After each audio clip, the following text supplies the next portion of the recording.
Breaking news পড়ছি current news থেকে। 24শে মে 2024 শুক্রবার বিকেলে অহিংস গণ অভ্যুত্থান বাংলাদেশের সংগঠক পর্যায়ে মত বিনিময় সভা। এ সভায় সংগঠকদের সামনে বক্তব্য রেখেছিলেন ব্যারিস্টার ফারহান খান। আপনারা এখন শুনবেন ব্যারিস্টার ফারহান খানের বক্তব্য। I am reading breaking news from Current News. May 24, 2024 Friday afternoon Nonviolent People's Uprising Bangladesh Organizing Level Exchange Meeting. Barrister Farah Khan addressed the organizers in this meeting. Now hear the speech of Barrister Farah Khan.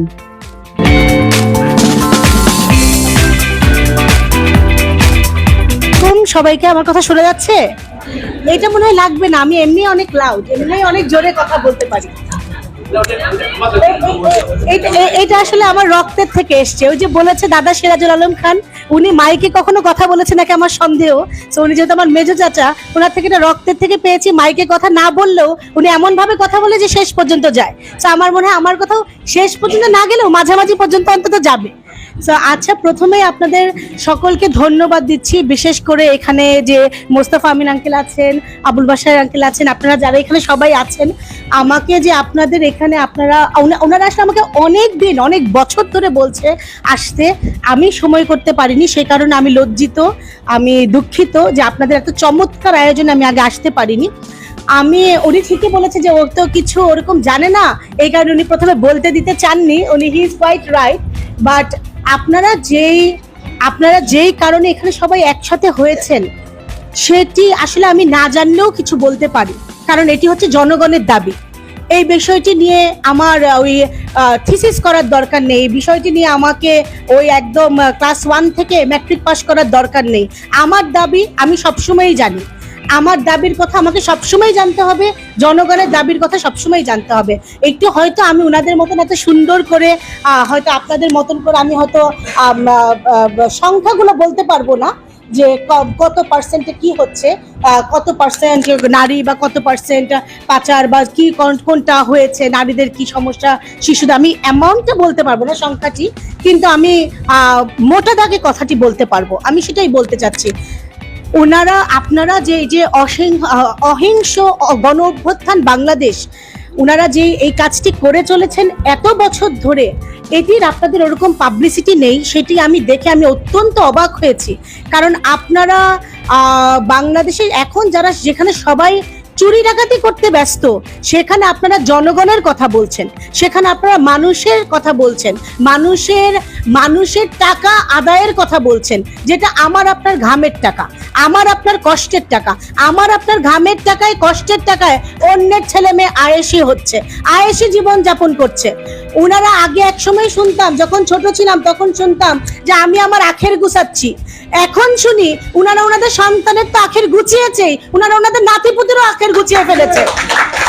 কিন্তু এই টাকাটা কার? এই টাকাটা তো আপনার, এই টাকাটা তো আমার, এই টাকাটা আমাদের, এই টাকাটা আমাদের সন্তানদের। আজকে আমাদের এই মিডল ক্লাস বলেন বা লোয়ার মিডল ক্লাস বলেন, আমরা মুরগি খেতে পারি না, গরুর মাংস কিনতে পারি না। আপনি রাস্তায় গিয়ে জিজ্ঞাসা করে দেখেন কতজন গত 1 মাসে বাসায় 1 কেজি গরুর মাংস কিনেছে। উনাদের বাচ্চারা আছে, উনাদের বাচ্চারা প্রতিদিন গরুর মাংস, মুরগির মাংস, মাছ, সবজি সবকিছু দিয়ে খায়। আমাদের বাচ্চাদের ইচ্ছা করে না? আমরা বাবা মা হইনি? আমাদের ইচ্ছা করে না আমাদের সন্তানদেরকে খাওয়াতে? যেই মারা এখানে বসে আছেন, আপনারা যেমন 9 মাস আপনাদের সন্তানদেরকে পেটে ধরেছেন, আমি ধরেছি, উনারা ধরেছে, উনাদের ইচ্ছা উনাদের বাচ্চা কাচ্চাদের জন্য এটা করবে, সেটা করবে, এটা কিনে দিবে। আমাদের ইচ্ছা হয় না? আমরা কি বাচ্চাকে জন্ম দিয়েছি আলু ভর্তা ডাল দিয়ে ভাত খাওয়ানোর জন্য? আর উনাদের বাচ্চাদের জন্ম হয়েছে প্রতিদিন বিরিয়ানি মাংস খাওয়ার জন্য?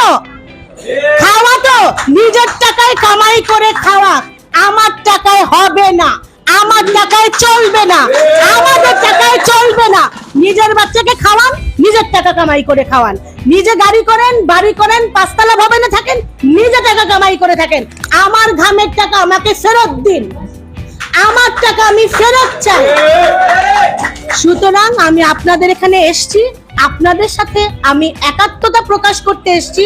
আপনারা যারা আছেন, আমি অনেক সময় আসলে আমি অনেক কিছুর সাথে যুক্ত, হয়তো সব সময় সময় দিতে পারবো না। আজকেও আসলে আমি একটি মিটিং থেকে এসেছি, এই কারণে আমি সময় মতো আপনাদের এখানে হাজির হতে পারিনি। তবে আপনাদেরকে আমি এতটুকু বলতে পারি, আপনারা আমাকে আপনাদের সামনে যদি নাও দেখেন, আপনাদের পিছনে আমি দাঁড়িয়ে থাকব, আপনাদের পাশে আমি দাঁড়িয়ে থাকব। আপনারা আমাকে সর্বোচ্চ জনগণের জন্য, জনগণের কারণে, বাংলাদেশের উন্নতির কারণে যে কোনো কাজে আমার শেষ নিঃশ্বাস থাকা পর্যন্ত আপনারা আমাকে পাবেন। যেমনটি আমার চাচা সিরাজুল আলম খান দাদা ভাই, উনি ওনার জীবনের শেষ দিনটিও উনি এই দেশের কথা চিন্তা করে গেছেন, ঠিক তেমন ভাবে আমিও আমার জীবনের শেষ দিন পর্যন্ত চাই এই দেশের জনগণের পাশে দাঁড়িয়ে উনাদের জন্য কাজ করে দিতে। আমার জন্য দোয়া করবেন সবাই, এবং আমি আপনাদেরই সাথে আছি। ধন্যবাদ সকলকে।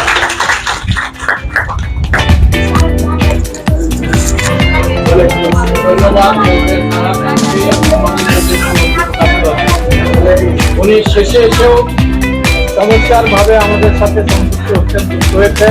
আমরা ওনাকে সবাই মিলে আবার হাত তালিতে